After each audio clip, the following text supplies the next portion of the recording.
کہ بندوں کے حقوق ادا نہ کر سکیں.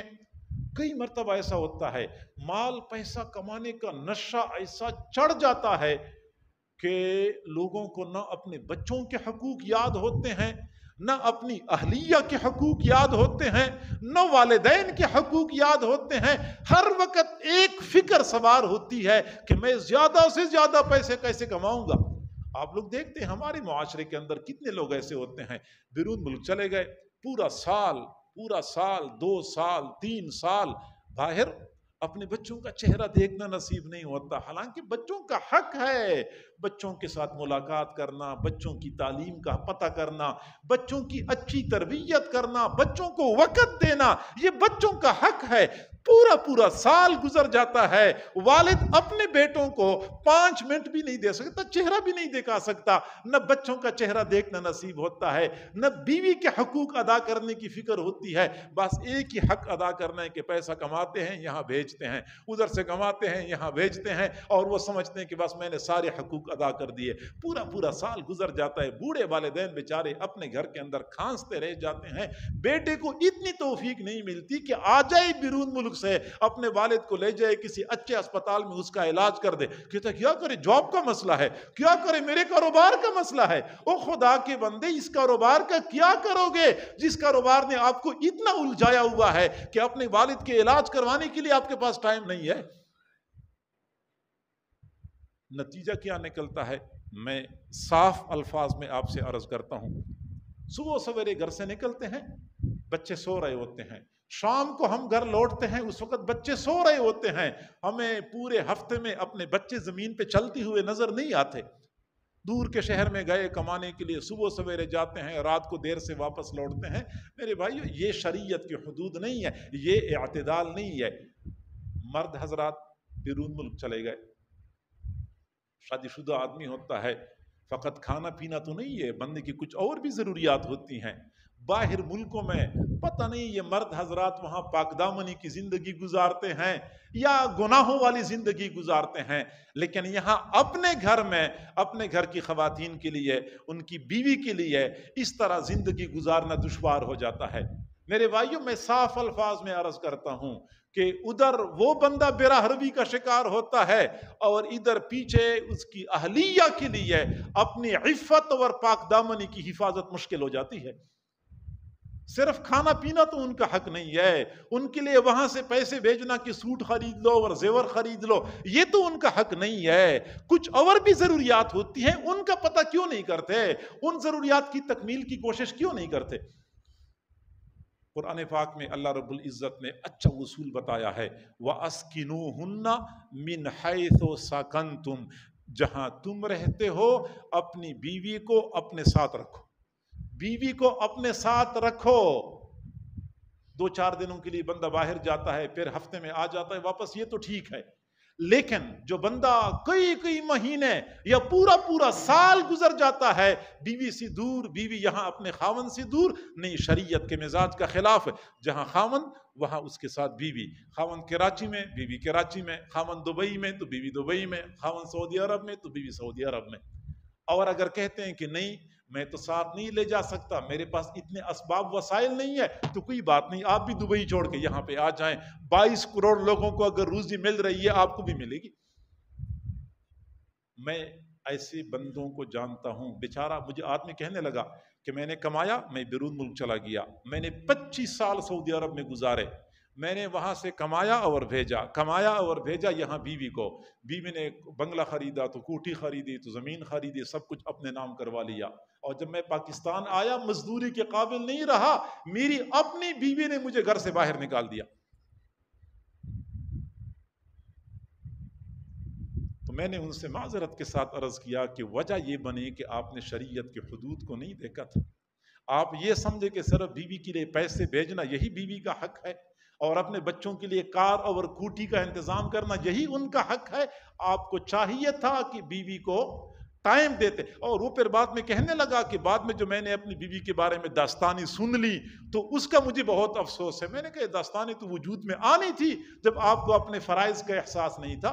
تو میرے بھائیو، اولاد کا حق، بیوی کا حق، والدین کا حق، یعنی اتنا بندہ پیسہ کمانے میں مگن ہو جاتا ہے، خدا نہ خواستہ والد صاحب بیمار ہو گئے، ہسپتال تو لے جاتے ہیں، لیکن اگر ہسپتال میں 3-4 دن اپنے والد کے ساتھ گزارنے پڑیں تو پھر بعد میں سوچتے ہیں پتہ نہیں میرے کاروبار کا کیا بنا ہوگا، پتہ نہیں میری فیکٹری کا کیا بنا ہوگا۔ اب اس بیچارے کو اپنے والد کی اتنی فکر نہیں ہوتی کہ والد ٹھیک ہو رہا ہے یا بیمار ہو رہا ہے، اس بیچارے کو اپنی دکان کی فکر ہوتی ہے، اپنی فیکٹری کی فکر ہوتی ہے۔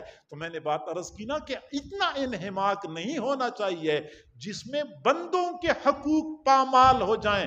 والد کا حق ہے، والدہ کا حق ہے، اولاد کا حق ہے۔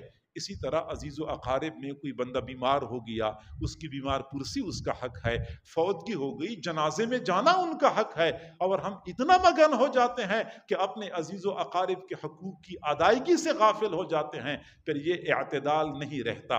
تو ایک تو ہم اس چیز کا خیال رکھیں، اس انداز سے ہم کمائیں، اور آخری مرحلہ پھر یہ بن جاتا ہے کہ پھر ہم خرچ کیسے کریں۔ ظاہری بات ہے کہ شریعت نے اگر ہمیں کمانے کے اصول بتائے ہیں تو خرچ کرنے کی بھی اصول بتائے ہیں۔ تو سنیے، حضرت موسیٰ علیہ السلام کے زمانے میں قارون نامی ایک بندہ تھا جو بہت مالدار سرمایہ دار تھا۔ اللہ رب العزت نے قارون کو قرآن پاک میں قارون کو 4 نصیحتیں کی تھی، اور وہی 4 نصیحتیں قرآن پاک میں بیان ہوئی ہیں۔ وہ قارون کے لیے بھی ہیں اور ہر اس بندے کے لیے جن کو اللہ تعالیٰ نے کچھ مال پیسہ دیا ہوا ہو، اس کے لیے بھی یہی نصیحتیں ہیں۔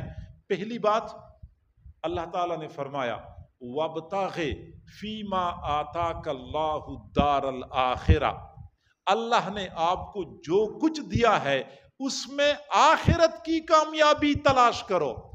یعنی سمجھداری یہ ہے کہ میرا مال دنیا میں میرے کام آئے اور آخرت میں بھی میرے کام آئے، یہ اصل سمجھداری ہے۔ صرف دنیا کی حد تک اپنے مال سے فائدہ اٹھانا اور وہی مال میرے جانے کے بعد میرے ورثاء کے پاس چلا گیا، مجھے آخرت میں کچھ نہیں ملا، تو یہ نادانی اور ناسمجھی ہے۔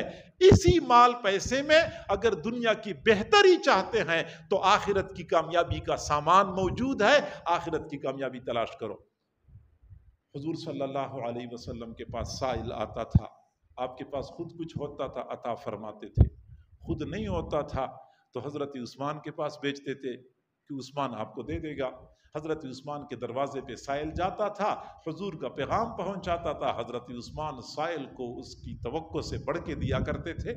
ایک سائل کو حضور صلی اللہ علیہ وسلم نے بھیجا، حضرت عثمان کے گھر کے دروازے پہ پہنچا، چھوٹا سا مکان، چھوٹی دیواریں۔ اب وہ دروازے کے پاس کھڑا ہو گیا تو گھر کے اندر میاں بیوی کے آپس میں جھگڑنے کی آوازیں آ رہی تھی۔ خاوند بیوی سے غصے ہو رہا تھا کہ رات آپ نے چراغ کی بتی لمبی کی ہوئی تھی جس کی وجہ سے تیل کا خرچہ زیادہ ہو گیا۔ اب وہ سائل سوچنے لگا کہ مجھے ایسے بخیل کے پاس بھیجا ہے جو اپنی بیوی سے اس بات پہ لڑتا ہے کہ بتی لمبی کی ہوئی تھی، تیل کا خرچہ زیادہ ہو گیا، مجھے کس بخیل کے پاس بھیجا۔ خیر دروازہ کٹکھٹایا، حضرت عثمان غنی رضی اللہ عنہ باہر تشریف لائے، سائل نے اپنا مدعا پیش کر لیا، حضرت عثمان گھر کے اندر تشریف لے گئے، وہاں سے پیسوں کا ایک تھیلا لے کے آ گئے جس میں 10,000 درہم تھے۔ 10,000 درہم تھے۔ وہ سائل کبھی درہم کی طرف دیکھے، کبھی حضرت عثمان کی طرف دیکھے، آخرکار پوچھنے لگا کہ ابھی تو آپ گھر میں اپنی اہلیہ سے اس بات پہ لڑ رہے تھے کہ تیل کا خرچہ زیادہ ہو گیا، اور ابھی آپ نے مجھے اتنا دیا کہ یہ تو میری اگلی نسلوں کے لیے بھی کافی ہو جائے گا۔ حضرت عثمان رضی اللہ تعالیٰ عنہ نے جواب دیا کہ جی ہاں، چراغ کا تیل میری اپنی ذات پہ خرچ ہو رہا تھا، اس لیے مجھے زیادہ خرچے کا افسوس ہو رہا تھا، اور یہ تو میں اپنے محبوب پروردگار کے نام پہ دے رہا ہوں۔ تو جس پروردگار نے مجھے دیتے وقت حساب نہیں کیا تو میں اس کے نام پہ دیتے وقت حساب کیوں کروں؟ جی ہاں میرے بھائیوں، وَابْتَغِ فِي مَا آتَاكَ اللَّهُ الدَّارَ الْآخِرَةَ، جی ہاں مال پیسہ ہے دنیا میں آپ کے لیے فائدے کا ذریعہ،